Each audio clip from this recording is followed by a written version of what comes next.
नमस्कार, स्वागत है आप सभी का डीडी न्यूज के इस विशेष बुलेटिन एक्सप्रेस 100 में, जहां हम आपके लिए लेकर आते हैं राजनीति, मनोरंजन, देश दुनिया, खेल और व्यापार जगत की सभी बड़ी खबरों को एक्सप्रेस यानी फटाफट अंदाज में। मैं हूं शहला निगार। आइए खबरों को देखते हैं तेज रफ्तार के साथ। प्रधानमंत्री नरेंद्र मोदी तमिलनाडु के दौरे पर हैं। पीएम राज्य में कई महत्वपूर्ण मंदिरों में पूजा पाठ करेंगे। पीएम आज सुबह करीब 11 बजे तमिलनाडु के तिरुचिरापल्ली में श्री रंगनाथ स्वामी मंदिर में दर्शन करेंगे। प्रधानमंत्री यहां पर विभिन्न विद्वानों से कंब रामायणम के छंदों का भी पाठ सुनेंगे। इसके बाद प्रधानमंत्री नरेंद्र मोदी दोपहर में रामेश्वरम पहुंचेंगे और श्री अरुलमिगु रामनाथ स्वामी मंदिर में दर्शन और पूजा करेंगे। इस मंदिर में प्रधानमंत्री श्री रामायण पारायण कार्यक्रम में भी भाग लेंगे। प्रधानमंत्री श्री अरुलमिगु रामनाथ स्वामी मंदिर में भजन संध्या में भी शामिल होंगे।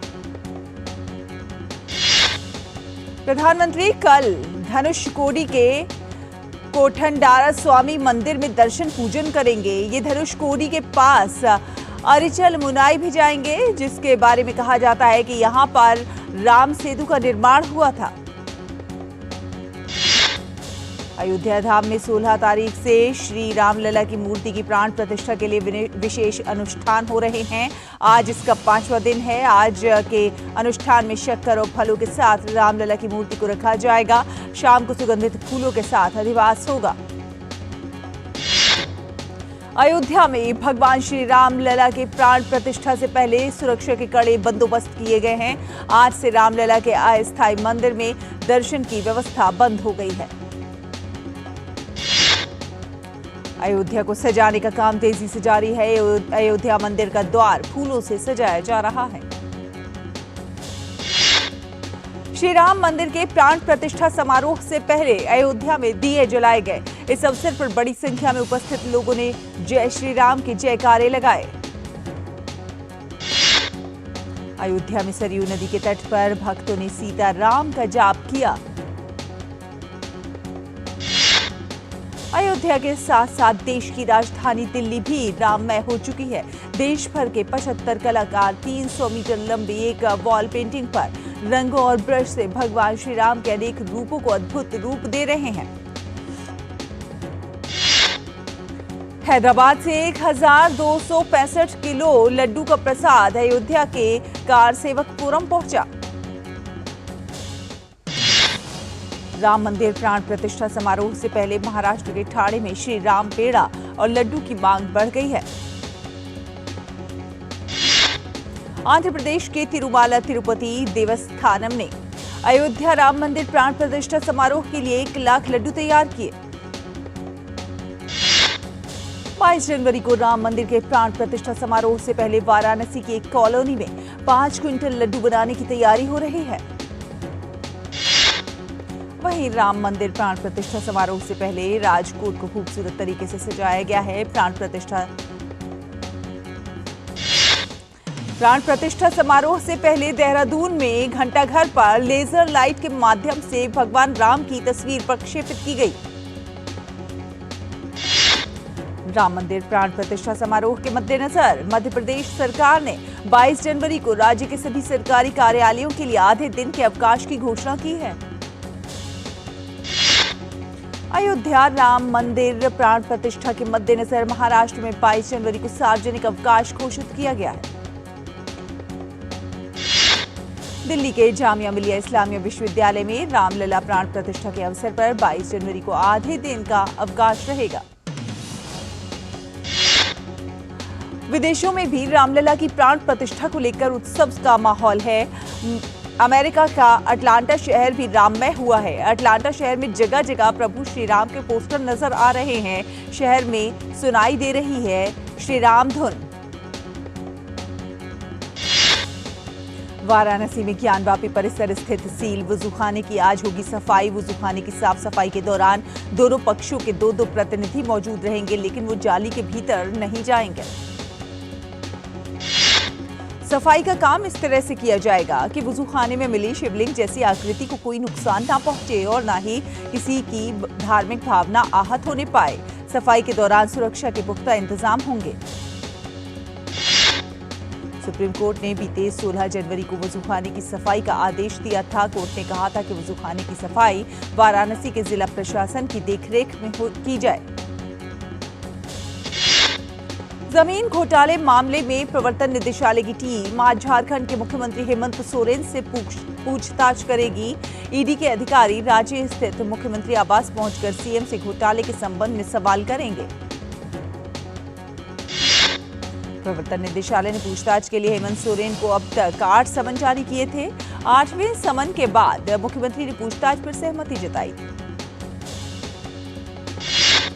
उपराष्ट्रपति जगदीप धनखड़ आज छत्तीसगढ़ की राजधानी रायपुर का दौरा करेंगे। अपने 1 दिवसीय दौरे के दौरान उपराष्ट्रपति छठी छत्तीसगढ़ विधानसभा के सदस्यों को संबोधित करेंगे। यात्रा के दौरान उपराष्ट्रपति इंदिरा गांधी कृषि विश्वविद्यालय रायपुर के 38वें स्थापना दिवस समारोह में मुख्य अतिथि भी होंगे। छत्तीसगढ़ की शिष्टम विधानसभा के नवनिर्वाचित सदस्यों को विधानसभा की कार्यप्रणाली और संसदीय प्रक्रियाओं से अवगत कराने के उद्देश्य से आज से 21 जनवरी तक प्रबोधन कार्यक्रम आयोजित किया जाएगा। लोकसभा अध्यक्ष ओम बिरला छत्तीसगढ़ विधानसभा के नवनिर्वाचित सदस्यों के लिए आयोजित होने वाले प्रबोधन कार्यक्रम का शुभारंभ करेंगे। युगांडा की राजधानी कंपाला में जारी 19वें गुटनिरपेक्ष आंदोलन शिखर सम्मेलन का आज दूसरा दिन है। इससे पहले विदेश मंत्री एस जयशंकर ने शिखर सम्मेलन में भारत को विश्व मित्र बताया। साथ ही साथ उन्होंने कहा कि वर्तमान में गाजा में संघर्ष सबसे बड़ी चिंता है। इस मानवीय संकट के लिए एक स्थायी समाधान की जरूरत है। एस जयशंकर ने अंतर्राष्ट्रीय मानवीय कानूनों के सम्मान के महत्व को रेखांकित किया। उन्होंने कहा कि सभी देशों को अंतर्राष्ट्रीय मानवीय कानून का हमेशा सम्मान करना चाहिए। विदेश मंत्री एस जयशंकर ने गुटनिरपेक्ष शिखर सम्मेलन से इतर बहरीन के विदेश मंत्री से मुलाकात की। दोनों नेताओं के बीच विकास कार्यों पर चर्चा हुई। विदेश मंत्री एस जयशंकर ने सर्बिया के विदेश मंत्री से भी मुलाकात की। दोनों के बीच द्विपक्षीय साझेदारी को आगे बढ़ाने पर चर्चा की गई। राष्ट्रपति द्रौपदी मुर्मू 22 जनवरी को 19 असाधारण बच्चों को प्रधानमंत्री राष्ट्रीय बाल पुरस्कार से सम्मानित करेंगी। इन बच्चों को कला और संस्कृति, वीरता, नवाचार, सामाजिक सेवा और खेलों में असाधारण उपलब्धियों के लिए चुना गया है। गुजरात के वडोदरा में हुए नाव हादसे को लेकर पुलिस ने बड़ा एक्शन लिया है। वडोदरा पुलिस ने नाव दुर्घटना से जुड़े 6 आरोपियों को गिरफ्तार किया है। इस मामले में पुलिस ने 18 लोगों के खिलाफ एफआईआर दर्ज की है। राजस्थान के मुख्यमंत्री भजन लाल शर्मा ने जयपुर में सदर पुलिस स्टेशन का औचक निरीक्षण किया और नाइट शेल्टर का दौरा किया। हैदराबाद में विंग्स इंडिया 2024 के दौरान बेगमपेट हवाई अड्डे पर ड्रोन शो का आयोजन हुआ। निर्वाचन आयोग ने 2024 के लोकसभा चुनाव से पहले ईवीएम और वीवीपैट पर राष्ट्रव्यापी जागरूकता कार्यक्रम शुरू किया। देश भर में जागरूकता कार्यक्रम के लिए 3,500 से अधिक प्रदर्शन केंद्र और लगभग 4,250 मोबाइल वैन तैनात की गई। जम्मू कश्मीर में उपराज्यपाल मनोज सिन्हा की अध्यक्षता में प्रशासनिक परिषद ने वर्ष 2024-25 के लिए जम्मू कश्मीर उत्पाद शुल्क नीति को लागू करने को अपनी मंजूरी दी है।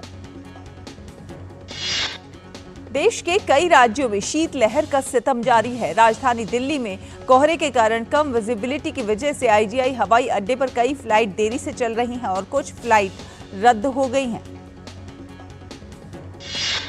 घने कोहरे के कारण देश के विभिन्न हिस्सों से दिल्ली आने वाली 11 ट्रेनें देरी से चल रही हैं। असम के कामरूप में भी शीतलहर और कोहरे के कारण विजिबिलिटी काफी कम हो गई है। मौसम विभाग ने कहा कि पंजाब, हरियाणा, चंडीगढ़, दिल्ली, राजस्थान और उत्तर प्रदेश में अभी ठंड से राहत मिलने की उम्मीद नहीं है। देश भर में विकसित भारत संकल्प यात्रा सफलतापूर्वक जारी है। सरकार ने कहा कि विकसित भारत संकल्प यात्रा के दौरान 5 करोड़ से भी अधिक लोगों ने निःशुल्क स्वास्थ्य सेवाओं का लाभ उठाया। विकसित भारत संकल्प यात्रा की उत्तर प्रदेश के हर जिले में जा रही है और लोगों को केंद्र प्रदेश की जन कल्याणकारी योजनाओं के प्रति जागरूक कर रही है। और इसी कड़ी में मोदी की गारंटी वाली गाड़ी महाराजगंज के नौतनवा पहुंची। विकसित भारत संकल्प यात्रा आजमगढ़ पहुंची, जहां पर लोगों को केंद्र और प्रदेश सरकार की योजनाओं की जानकारी दी गई। साथ ही साथ वंचित पात्रों का रजिस्ट्रेशन करवाया गया। मथुरा की तहसील मांट में भी विकसित भारत संकल्प यात्रा कार्यक्रम का आयोजन किया गया, जहां लोगों को सरकार की तमाम योजनाओं की जानकारी दी गई। आगरा में एक भीषण सड़क हादसा हुआ है। शादी समारोह से लौट रहे 6 मित्रों की कार अनियंत्रित होकर नहर में गिर गई। हादसे में 4 लोगों की मौत हो गई। बिहार के गया में बौद्ध महोत्सव 2024 का शुभारंभ हुआ। 3 दिनों तक चलने वाले इस महोत्सव में शामिल होने के लिए बड़ी संख्या में देश विदेश से श्रद्धालु पहुंच रहे हैं।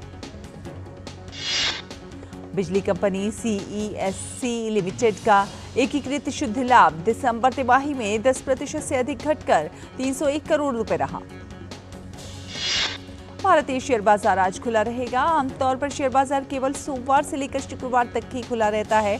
शेयर बाजार 22 जनवरी यानी कि सोमवार के दिन बंद रहेगा। रुकेंगे एक छोटे से ब्रेक के लिए। ब्रेक के उस पार खबरों का सफर जारी रहेगा। देखते रहिए DD news.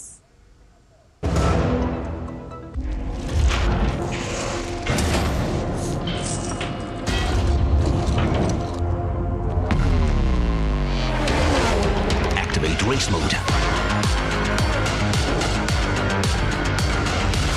The new TVS N-Torq 125 Race XP. Play smart. Roorkee Uttarakhand निवासी राजीव जैन पहुंचाएंगे हर राम भक्त के घर बिल्कुल निःशुल्क हर किवारी गंगाजल। दुकानदार भाई संपर्क करने के लिए हरिद्वारगंगाजल.com पर जाएं। हर बार तूने कुछ अलग कर दिखाया। Amul the taste of India। तूने ही मिलके करार जगाया। Amul the taste of India। तुझसे ही मान हमारा, तुझसे ही शान है। तू ही तो है देश हमारा, तुझसे ही स्वाद है। Amul the taste of India। साल बरस और सदी नहीं, एक युग गुजर जाएगा। उम्र न पूछो वंडर की, जब फर्क नजर आएगा। वंडर सीमेंट, फर्क नजर आएगा। Earlier we were having DCPS system. We got transferred to NPS from DCPS. NPS was found to be more employee friendly, flexible, transparent, and beneficiary can choose their options. Transition was very smooth. NPS has created app-based systems and online systems, so everything is digitized. It's very helpful and convenient. अपने बेहतर कल को सुनिश्चित करने के लिए NPS जरूरी है। मानसिक स्वास्थ्य पेशेवर से मदद लेना चाहते हैं लेकिन नहीं जानते कि कहां जाएं? टेलीमानस के 14416 पर संपर्क करें। रुड़की उत्तराखंड निवासी राजीव जैन पहुंचाएंगे हर राम भक्त के घर बिल्कुल निःशुल्क हर किवारी गंगाजल। दुकानदार भाई संपर्क करने के लिए हरिद्वारगंगाजल.com पर जाएं। आपका विश्वास हमारी शक्ति, आपके सुनहरे सपनों के लिए समर्पित कैनरा बैंक उत्पादों की शानदार कड़ी, आपके लिए आपके साथ। Canara bank, together we can. Break के बाद स्वागत है आपका। आप देख रहे हैं एक्सप्रेस 100। रुक करते कुछ अन्य खबरों का। जी एंटरटेनमेंट एंटरप्राइजेज लिमिटेड ने कहा है कि वो कार्बोमैक्स एंटरटेनमेंट के साथ अपने $10 अरब के विलय समझौते को सफलतापूर्वक पूरा करने की दिशा में काम कर रही है। भारतीय खाद्य सुरक्षा और मानक प्राधिकरण के CEO राव ने असम के केलीडेन में आयोजित एक सत्र के दौरान चाय उत्पादकों और चाय बागान मालिकों की एक सभा को संबोधित किया। FSSAI के CEO जी कमला वर्धन राव ने चाय उत्पादन की सुरक्षा और गुणवत्ता सुनिश्चित करने के लिए जैव कीटनाशक अपनाने को कहा। विश्व आर्थिक मंच की संपन्न हुई सालाना बैठक में भारत ने खुद को एक विश्वसनीय राष्ट्र और मजबूत अर्थव्यवस्था के रूप में पेश किया। बैठक में वैश्विक नेताओं से विश्वास की बहाली, अर्थव्यवस्था में नई जान डालने, भू राजनीतिक संघर्षों को खत्म करने और जलवायु परिवर्तन, सामाजिक विभाजन एवं AI जनित भ्रामक सूचना और दुष्प्रचार से संबंधित जोखिमों से लड़ने के सहयोग का आह्वान किया गया।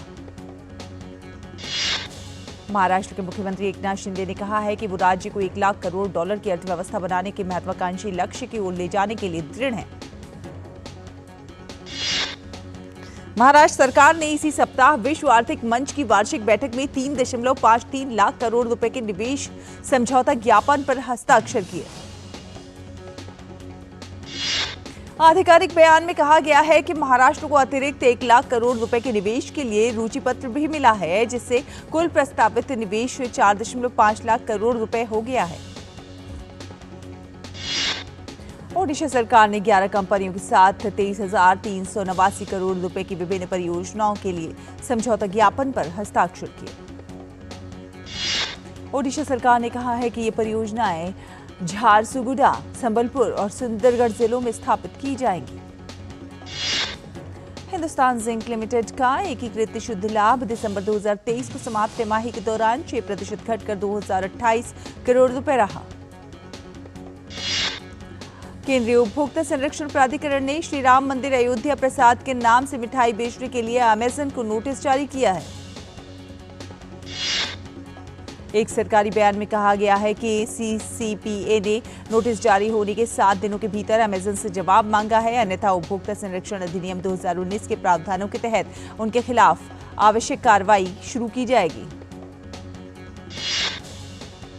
टाटा ग्रुप की FMCG company Tata consumer products limited ने जानकारी देते हुए बताया कि कंपनी सौदों के भुगतान के लिए 6,500 करोड़ रुपए जुटाएगी। फंड रेजिंग के जरिए जुटाई गई रकम का कंपनी 2 अलग-अलग कार्यों में उपयोग करेगी। बाजार नियामक सेबी ने आरंभिक सार्वजनिक निर्गम में बढ़ा चढ़ाकर आवेदन के आंकड़े सामने रखने के 3 मामले पकड़े हैं, जिनमें कंपनियां विभिन्न तरह के हथकंडों का इस्तेमाल करती पाई गई हैं। सेबी की चेयरपर्सन माधवीपुरी बुश ने कहा है कि नियामक नीतिगत समीक्षा के अलावा ऐसे मामलों में मर्चेंट बैंकरों के खिलाफ कार्रवाई पर विचार कर रहा है। नियामक के पास बढ़ा चढ़ाकर दिखाए गए ऐसे आवेदनों के आंकड़े और सबूत हैं और कुछ निश्चित मर्चेंट बैंकरों के मामले में ये तरीका एक जैसा पाया गया है। कोलकाता में चीन के महावाणिज्य दूत झा लियू ने कहा है कि भारत और चीन के बीच चाय के कारोबार की महती संभावनाएं हैं। लियू ने कहा कि भारतीय चाय उत्पादकों का चीनी डीलरों और उत्पादकों से सीधा संबंध है। पाकिस्तान के कार्यवाहक प्रधानमंत्री, कैबिनेट मंत्रियों और सशस्त्र बलों के प्रमुखों ने ईरान के साथ जारी तकरार के बीच एक उच्च स्तरीय बैठक की। बैठक से ठीक पहले पाकिस्तान, ईरान दोनों पड़ोसी देशों ने एक दूसरे के क्षेत्र में अपने सैन्य हमलों के बाद बिगड़े संबंधों को दुरुस्त करने के लिए सहमति जताई। संयुक्त राष्ट्र महासचिव एंटोनियो गुटेरेस ने पाकिस्तान और ईरान को बातचीत के माध्यम से अपनी सुरक्षा चिंताओं को सुलझाने और सैन्य हमलों को बढ़ाने से बचने का आह्वान किया। पाकिस्तान के पूर्व प्रधानमंत्री इमरान खान की पार्टी ने दावा किया है कि खुफिया एजेंसियां 8 फरवरी के आम चुनाव से पहले उनके समर्थन वाले उम्मीदवारों को खुलेआम प्रताड़ित और उनका अपहरण कर रही हैं। भारत के बाद अब जापान ने मून मिशन को लेकर बड़ी उपलब्धि हासिल की है। जापान ने चांद पर अंतरिक्ष यान की सफल लैंडिंग कर इतिहास रच दिया है। जापानी अंतरिक्ष एजेंसी ने पुष्टि की है कि उसके मून स्नाइपर रोबोटिक एक्सप्लोरर ने सफलतापूर्वक चांद पर सॉफ्ट लैंडिंग की है, जिसके बाद अमेरिका, रूस, चीन और भारत के बाद जापान ये उपलब्धि हासिल करने वाला 5वां देश बन गया है। Japan aerospace exploration agency JAXA ने आशंका जताई है कि उसका चांद मिशन समय से पहले काम करना बंद कर सकता है, क्योंकि अंतरिक्ष यान का सौर सेल बिजली पैदा नहीं कर रहा है। एजेंसी ने कहा कि उसे लैंडर से सिग्नल मिल रहा है जो उम्मीद के मुताबिक संचार कर रहा है। जाक्सा के अधिकारियों ने बताया कि अभी लैंडर सीमित बैटरी पावर पर काम कर रहा है, जिसके केवल सीमित घंटों तक चलने की उम्मीद है। सात्विक साईराज रंकीरेड्डी और चिराग शेट्टी की दुनिया की दूसरे नंबर की जोड़ी ने शुक्रवार को इंडिया ओपन बैडमिंटन टूर्नामेंट के सेमीफाइनल में जगह बना ली है। आज इस जोड़ी का सामना आरोन चिया और सो वुई यिक की मलेशिया की जोड़ी से होगा। भारत के एचएस प्रणॉय ने इंडिया ओपन बैडमिंटन टूर्नामेंट के पुरुष एकल वर्ग सेमीफाइनल में जगह बना ली है। आज सेमीफाइनल में प्रणॉय का सामना शी यूकी से होगा। प्रधानमंत्री नरेंद्र मोदी ने चेन्नई में खेलो इंडिया यूथ गेम्स के छठे संस्करण का शुभारंभ किया। खेलो इंडिया यूथ गेम्स पहली बार दक्षिण भारत में आयोजित हो रहे हैं। पीएम मोदी ने अपने संबोधन में कहा कि पिछले 10 साल में सरकार ने खेलों में रिफॉर्म किया है और खिलाड़ियों ने भी परफॉर्म किया है। केंद्रीय खेल मंत्री अनुराग सिंह ठाकुर ने कहा है कि खेलो इंडिया का मंच लगातार देश में खेल के विकास में अहम भूमिका निभा रहा है। फिलहाल एक और छोटा सा ब्रेक, जल्द हाजिर होंगे। देखते रहिए डीडी न्यूज। साल बरस और सदी नहीं, एक युग गुजर जाएगा। उम्र न पूछो वंडर की, जब फर्क नजर आएगा। वंडर सीमेंट, फर्क नजर आएगा। हर बार तूने कुछ अलग कर दिखाया, Amul the taste of India. तूने ही मिलके करार जगाया, Amul the taste of India. तुझसे ही मान हमारा, तुझसे ही शान है, तू ही तो है देश हमारा, तुझसे ही स्वाद है, Amul the taste of India. ग्रामीण अर्थव्यवस्था के संरक्षक agriculture insurance company of India.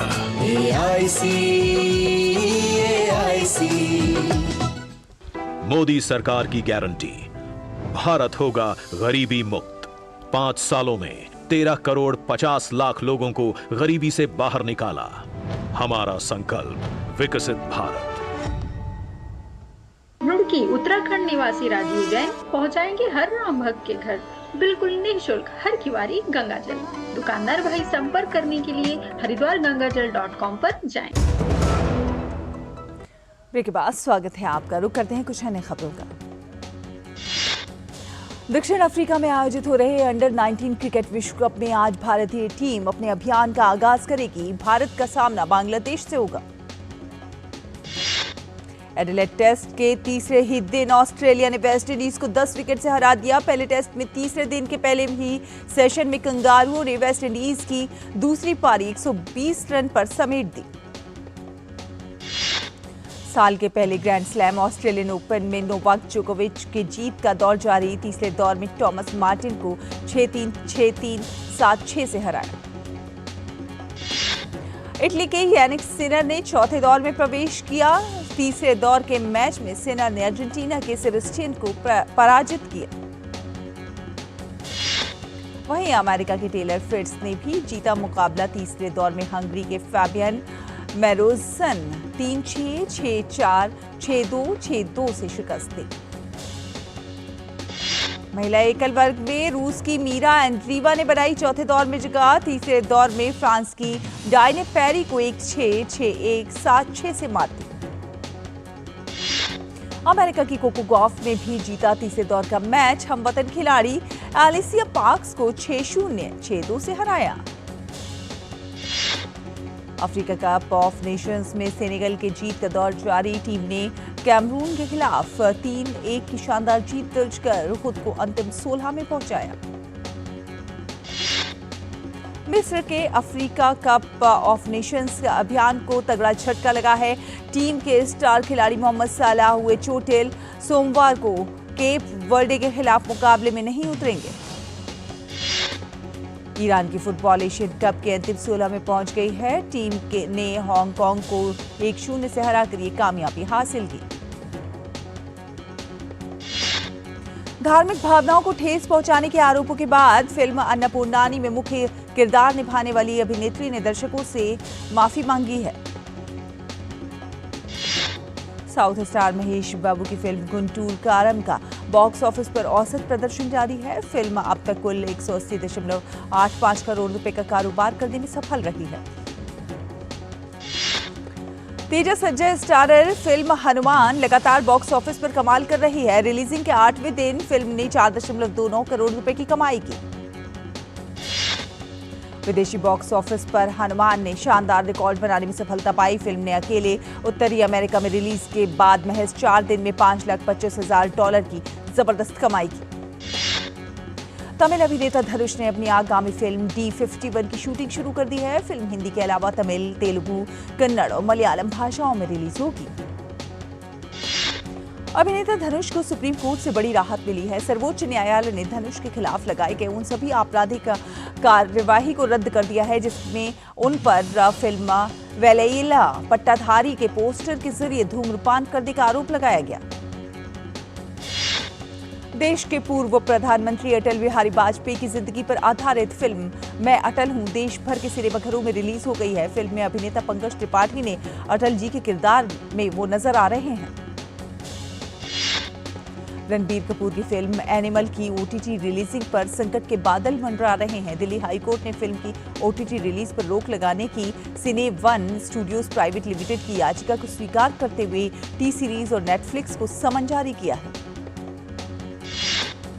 Akshay Kumar और टाइगर श्रॉफ स्टारर फिल्म बड़े मियां छोटे मियां का टीजर डिजिटल रूप में 24 जनवरी को जारी किया जाएगा।